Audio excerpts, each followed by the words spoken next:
Assalamualaikum warahmatullahi wabarakatuh. Selamat berjumpa kembali anak-anak semua. Untuk kali ini kita akan belajar bersama-sama dengan Ibu.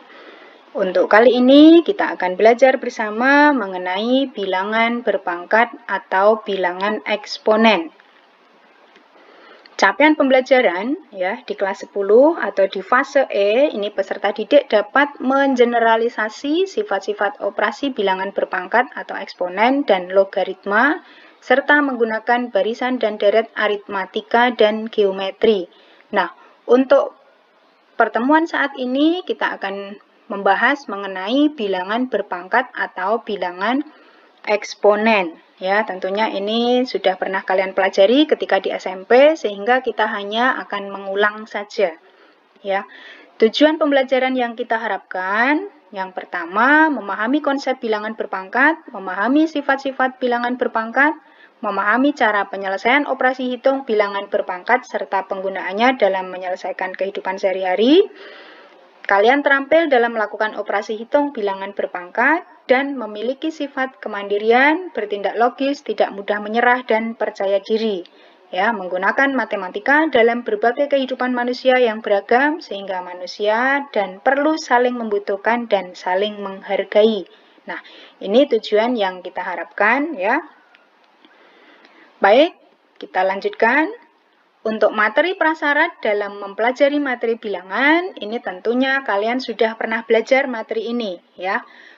Jadi materi prasyarat yang harus kalian kuasai sebelum mempelajari bilangan berpangkat, bentuk akar dan logaritma, ini diharapkan kalian telah menguasai konsep bilangan asli ya, di mana bilangan asli itu adalah bilangan yang dimulai dari 1, 2, 3. Bilangan cacah ya, bilangan cacah ini bilangan yang dimulai dari 0 ya, jadi 0, 1, 2, 3. Ada bilangan bulat ini terdiri dari bilangan bulat negatif, bilangan 0 dan juga bilangan bulat positif. Jadi titik-titik, min 3, min 2, min 1, 0, 1, 2 dan seterusnya ini adalah bilangan bulat ya. Nah, kalian juga harus bisa menyelesaikan bilangan pecahan. Ini bilangan pecahan tentunya sudah kalian pelajari di materi sebelumnya sehingga saya kira tidak masalah. Ya, terampil dalam melakukan operasi hitung bilangan yang meliputi ada penjumlahan, pengurangan, perkalian, pembagian maupun operasi campuran. Itu adalah materi prasyarat. Tentunya kalian sudah belajar dan sudah menguasai materi ini. Baik, mari kita ingat pembelajaran kalian SMP mengenai volume kubus ya atau volume ya. Nah, di sini ada suatu permasalahan ya, misalkan di daerah Gunung Kidul ya, rata-rata semua warga memiliki bak penampungan air hujan yang mereka biasanya gunakan untuk menampung air guna memenuhi kebutuhan mereka sehari-hari. Jika Pak Ahmad memiliki bak penampungan air yang berbentuk kubus dan memiliki ukuran panjang 3 meter, dapatkah kalian menentukan volume air yang dapat ditampung dalam penampungan air tersebut? Nah, jadi di sini ada suatu penampungan air ya berbentuk kubus dengan panjang 3 meter. Nah, volume air yang bisa dimuat di dalam penampungan di sini berapa? Nah, ingat volume kubus itu adalah sisi kali sisi kali sisi atau sisinya dipangkatkan 3 karena di sini adalah 3 meter untuk panjangnya berarti 3 kali 3 kali 3. Ini bisa dituliskan ke dalam bentuk 3 pangkat 3 atau 23 cm kubik ya. Di sini bacanya cm kubik. Kalau pangkat 2 berarti persegi. Ini untuk luasan. Nah, di sini kita sudah melibatkan bilangan berpangkat yaitu apa? 3 pangkat 3. Nah, di sini merupakan bilangan berpangkat, di mana untuk 3, ini artinya apa? 3 di sini artinya apa? Kita lihat materi berikutnya. Nah, sekarang kita akan mengenal konsep bilangan berpangkat dan sifat-sifatnya. Ya, jadi perpangkatan itu merupakan suatu perkalian yang berulang. Misalkan, 3 pangkat 5 artinya 3 kali 3 kali 3 kali 3 kali 3. Jadi 3-nya sebanyak 5 kali. Ya.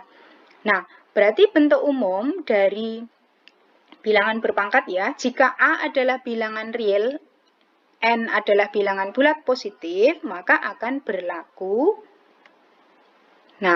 A pangkat N, di mana A kali A sebanyak N faktor. Ya, sebanyak N faktor. Ini dibaca A pangkat N dengan A disebut bilangan pokok dan N disebut bilangan pangkat atau eksponen. Jadi A di sini bilangan pokok atau basis, N-nya adalah bilangan eksponen. Seperti ini tadi, 3 pangkat 5, 3-nya ini adalah bilangan pokok, 5 adalah bilangan pangkat atau eksponen. Ya, jadi luasan, volume tadi ya, volume penampungan air di sana sudah melibatkan atau menggunakan konsep bilangan berpangkat. Ya, itu mengenai bilangan berpangkat. Berikutnya kita mengenali sifat-sifat dari bilangan berpangkat.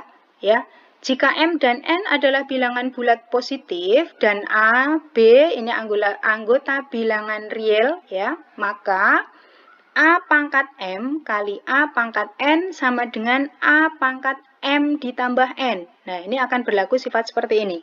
Kita lihat contoh. Nah, misalkan P pangkat 6 kali P pangkat 2, ini akan sama dengan P pangkat 6 tambah 2, atau P pangkat 8. Jadi ingat, kalau di sini basisnya sama atau bilangan pokoknya sama, dipangkatkan bilangan yang berbeda, berarti pangkatnya kita jumlahkan. Ya, ini untuk perkalian bilangan berpangkat. Sekarang kita lihat yang pembagian. A pangkat M dibagi A pangkat N, ini akan berlaku sifat A pangkat M dikurangi N. Basisnya A, bilangan pokoknya M dan N. Sehingga A pangkat M dibagi A pangkat N akan berlaku A pangkat M dikurangi N. Kita lihat contoh. 3 pangkat 6 dibagi 3 pangkat 2, ini akan berlaku 3 pangkat 6 dikurangi 2. Jadi 6 dikurangi 2, itu adalah 3 pangkat 4. Ya, maaf, ini 3 pangkat 4, bukan 3 pangkat 3. Ya. Nah, berikutnya adalah A pangkat M pangkat lagi N. Nah, ini pangkat dipangkatkan lagi, berarti akan berlaku A pangkat M dipangkatkan N. Ya. Sehingga berlaku atau contoh misalkan 5 pangkat 3 pangkat 2 ini akan sama dengan 5 pangkat 3 kali 2. Jadi ini kita kalikan 3 kali 2. Ini pangkatnya menjadi 5 pangkat 6. Ya, 5 pangkat 6. Nah, berikutnya A kali B pangkat N. Ini artinya semuanya dipangkatkan N. Ya, A pangkat N kali B pangkat N. Nah, contoh 6 kali 7 pangkat 3, ini artinya 6 pangkat 3 dikali 7 pangkat 3. Tinggal dihitung kalau disuruh menghitung. Ya. Nah, masih ada lagi. A dibagi B pangkat N, ini artinya A pangkat N dibagi B pangkat N. Ya. Untuk contoh 4/5 pangkat 3, ini artinya 4 pangkat 3 dibagi 5 pangkat 3. Nah, sekarang kita lihat yang pangkatnya 0. Ya. Misalkan A pangkat 0 ini sama dengan 1, dengan A tidak sama dengan 0. Misalkan 5 pangkat 0 sama dengan 1. Ya, atau mungkin 10 pangkat 0 juga sama dengan 1. Jadi bilangan berapapun dipangkatkan dipangkatkan 0, ini adalah 1. Ya, ini untuk pangkat 0. Pangkat negatif, ini yang ketiga ya. A pangkat min N ini akan sama dengan A pangkat N. Saya ulang, A pangkat min N ini akan sama dengan 1 per A pangkat N. Dengan A tidak sama dengan 0. Ya. Jadi contohnya 5 pangkat min 2 ini bisa dituliskan menjadi 1 per 5 pangkat 2. Jadi di sini tadi pangkat negatif, ini bisa dijadikan pangkat positif dengan cara menjadi pembagi. Ya, jadi 5 pangkat min 2 ini menjadi 1 per 5 pangkat 2. Ya, ini untuk pangkat negatif.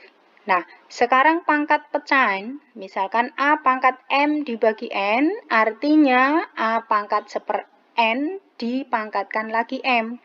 Nah, contoh, misalkan 5 pangkat 2/3 ini bisa dituliskan menjadi 5/3 pangkat 2. Ini juga artinya sama, 5 pangkat 2/3. Kita lihat contoh ya. Bentuk sederhana dari bilangan berpangkat berikut adalah, nah misalkan 3B pangkat 2 kali 2B pangkat 3. Nah, penyelesaiannya ini bisa dikalikan ya. Jadi 3 kali 2, ini 3 kali 2 B, karena ini bilangan variabelnya sama-sama B, berarti ini juga dikali, berarti tinggal 2 ditambah 3. Sehingga di sini menjadi 2 kali 3, 6, B-nya 2 tambah 3, 5. Menjadi 6B pangkat 5. Nah, selanjutnya untuk A pangkat min 4 kali B pangkat 2 kali C dibagi AB pangkat 5, C pangkat 3 pangkat 2. Nah, ini bagaimana penyelesaiannya untuk bilangan yang banyak seperti ini. Nah, di sini ada banyak cara ya. Misalkan cara yang pertama. Cara yang pertama dari bilangan yang di dalam kurung ini dipangkatkan dulu dengan yang ada di sini ya, sehingga menjadi A pangkat min 4 ini kali 2. B pangkat 2 kali 2, C pangkat 2 dibagi, ini juga sama dipangkatkan dulu. A pangkat 2, B-nya min 6 kali 2, C-nya 3 kali 2. Sehingga dari sini disederhanakan menjadi A pangkat min 8, B pangkat 4, C pangkat 2, dibagi A pangkat 2, B pangkat min 12, C pangkat 6. Nah, dari sini baru disederhanakan ya, dibagi dengan yang bawah. Nah, ini bisa dituliskan menjadi A pangkat min 8 dikurangi 2, 2 itu dari sini, 2 dikurangkan ya, jadi min 8 kurangi 2, 4 di sini dikurangi min 12 ya, 4 dikurangi min 12, C 2 dikurangi 6. Sehingga dari sini menjadi A pangkat min 10 ya, min 8 kurangi 2 min 10, 4 dikurangi min 12, di sini B jadi pangkat 16, C-nya 2 kurangi 6 menjadi C pangkat min 4. Nah, dari sini kita tuliskan menjadi pangkat positif. Ya, ini kan ada pangkat negatif di sini. Biar pangkatnya menjadi positif, bisa kita ubah menjadi bentuk seperti ini. Yang pangkat positif, ini tadi B-nya sudah positif, biarkan sebagai pembilang. Sedangkan yang negatif, ini kita jadikan di sini penyebut. Nah, sehingga A pangkat min 10 ini bisa menjadi seper A pangkat 10, C pangkat min 4 juga bisa menjadi penyebut C pangkat 4. Nah, sehingga A pangkat min 10, B pangkat 16, C pangkat min 4, ini senilai dengan B pangkat 16, A pangkat 10, C pangkat 4. Ini cara yang pertama ya, jadi yang berada di dalam kurung kita pangkatkan dulu. Sekarang kita lihat cara yang kedua. Nah, cara yang kedua ini yang berada di kurung diselesaikan dulu. Jadi pembilang dikurangi yang ada di penyebut di sini. Diselesaikan dulu yang dikurung baru dipangkatkan. Nah, contoh. A pangkat min 4 dikurangi 1. Ya, ini min 4 dikurangi 1. B 2 dikurangi min 6. Ya, seperti ini. C pangkat 1 dikurangi 3. Nulisnya seperti ini. C pangkat 1 kurangi 3. Sehingga dari sini, ini kita sederhanakan menjadi A pangkat min 5, B-nya pangkat 8, C-nya pangkat min 2, dipangkatkan 2. Nah, kalau sudah kita kalikan 2 menjadi A pangkat min 10, B pangkat 16, C pangkat min 4. Nah, dari sana sama kita ubah menjadi pangkat bulat positif, menjadi B pangkat 16 dibagi A pangkat 10, C pangkat 4. Nah, sangat mudah bukan untuk menyelesaikan bilangan berpangkat atau bilangan eksponen. Baik, semoga kalian bisa memahami materi yang sudah Ibu berikan. Terima kasih. Assalamualaikum warahmatullahi wabarakatuh.